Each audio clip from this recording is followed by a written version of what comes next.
Why do people play video games? The obvious answer is for fun, but I think it goes much deeper than that.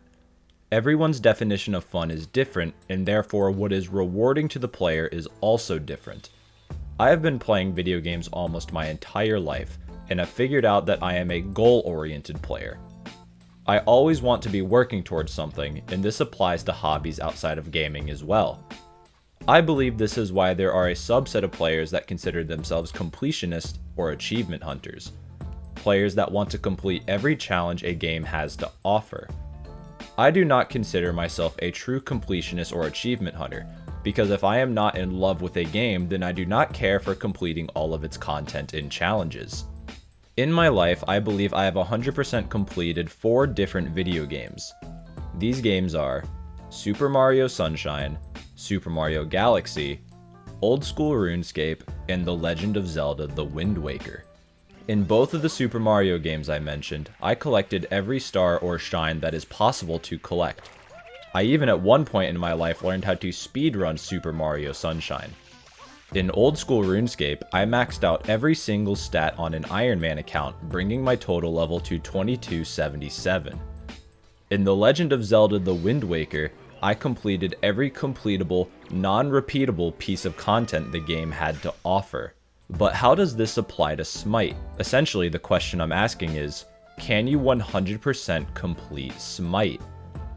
Similar to the previous games I mentioned, throughout my Smite career I've consistently set goals for myself to complete.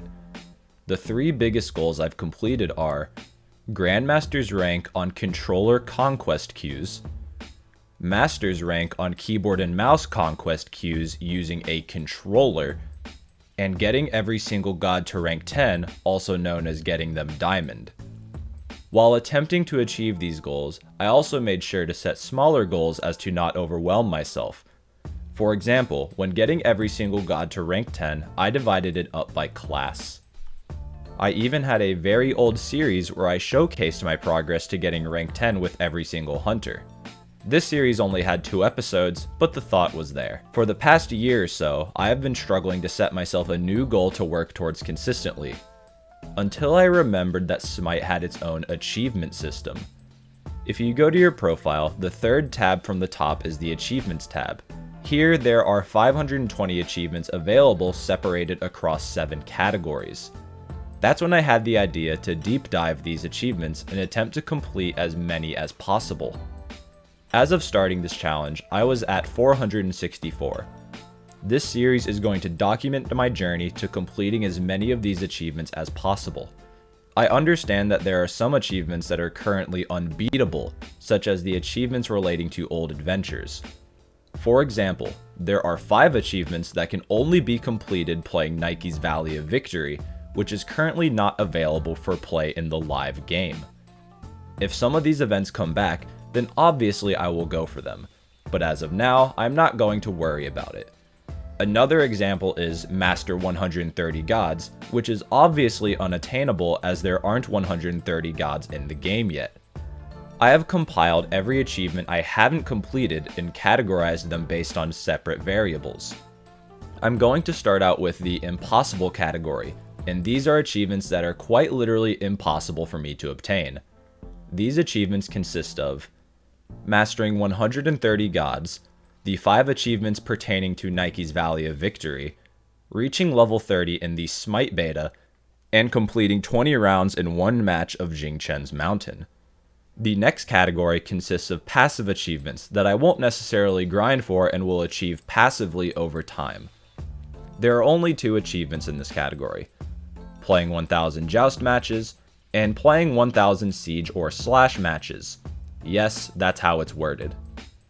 The next category consists of achievements that I'm, well, not entirely sure how to complete, or if they even are completable. If you know how to complete any of these, please leave a comment.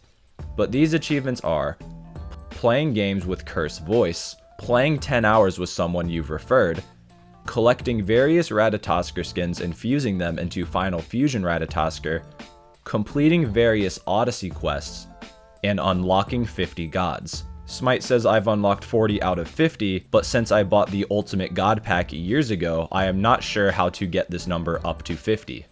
The final category consists of individual god achievements. Every god comes with their own set of 2 achievements.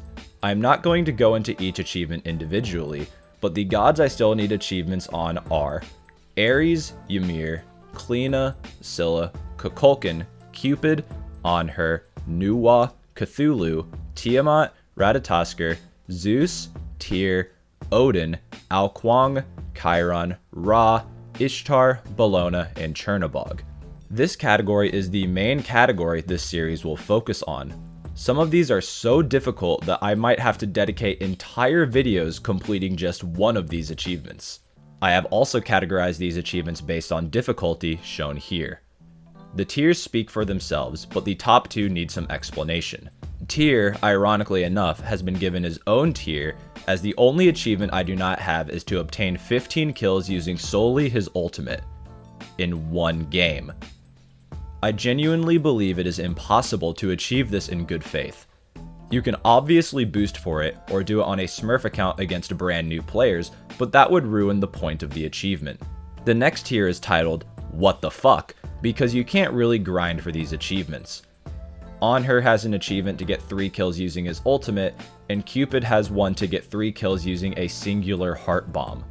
These 3 god achievements, Cupid, Anhur, and Tyr, will probably never be achieved by me due to the absolute luck required to achieve them, or the sheer insanity or difficulty of them. Just a quick side note, I want to have a talk with whoever makes these achievements, and I'd like to purchase the drugs that they were on. Why is Tyr's achievement of killing 15 gods using his ultimate in one match worth 300 points, when Athena's achievement of getting 1 kill with her ultimate worth 400 points? Surely y'all at Hi-Rez understand that these are not on the same level. Like, at all. And yet the one that's exponentially easier is worth more? What the fuck, man? I intend for this to be a series with multiple episodes. Although I cannot promise the frequency at which these will be uploaded, as like I said earlier, some of the achievements I still need are ridiculously difficult. With that being said, let's go over the achievements I unlocked for this video. I want to structure the series by having each episode clean up some of the easier achievements, followed by me completing one difficult achievement. I wanted to start with the Kukulkan one-shot achievement, where you literally need to kill someone at 100% HP using only his ultimate. I thought this would be kind of difficult, because if anything damages an enemy before my ultimate, such as an archer minion or something, then it wouldn't count. I went into jungle practice and found a build that worked. This build is Book of Thoth, Warlock Staff, Spear of Desolation, Obsidian Shard, Staff of Mirrodin, and Pendulum of the Ages. I then bought Frenzy and Purification Beads as my relics. I also could have built Bracer, but playing Kukulkan without beads or Aegis would have been very frustrating, so I instead asked a friend to queue with me and just build Bracer. In jungle practice against various squishies, I was able to one-shot people that had under 2400 base health and no protection items. This build works due to Staff of Mirrodin's passive proccing as I cast the ultimate instead of after the ultimate is done. My original idea was to make it to late game, find someone sitting in base, and then ult them, but then my friend offered to play Kukulkan and just mesmerize them once I reach full build. I expected this to take at the very least a few tries, but I shit you not that I got this on my first attempt of the very first game. I do not.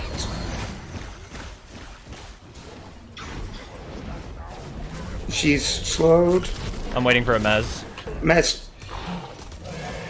Oh! First game. Time. I literally first try, and I forgot to pop Frenzy. And I forgot to pop Frenzy. I did see you forget to pop it. I'm like, Yeah. The next achievement I wanted to go for was the 5-man Ares pull achievement. It's very self-explanatory. Pull 5 people on the enemy team with Ares' ultimate ability. My plan was to just build full cooldown and quite literally throw myself at the enemy team until I was lucky enough to pull all 5. Thankfully this didn't take too long. It took like under 5 games. Also, ignore my friend talking, he was the Vimana. I apologize in advance. I'll bait. I'm a masturbator. I'm masturbating.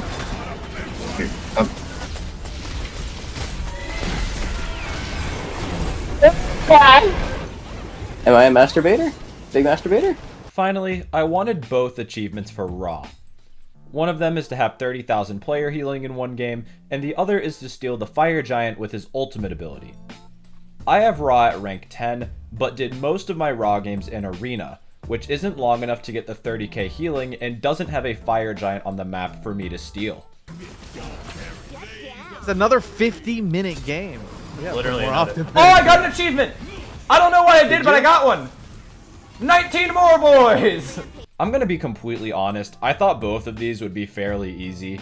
I got the 30,000 Raw healing one pretty quickly, but the Fire Giant steal one took me about 17 hours. I'm not joking. I stream for around 6 hours almost every single day, and decided to play only Raw on stream until I got it. On day 3, about 5 hours into my stream, this finally happened.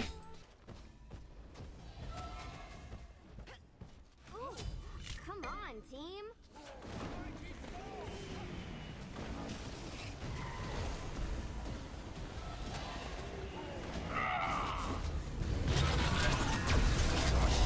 Oh, we did it!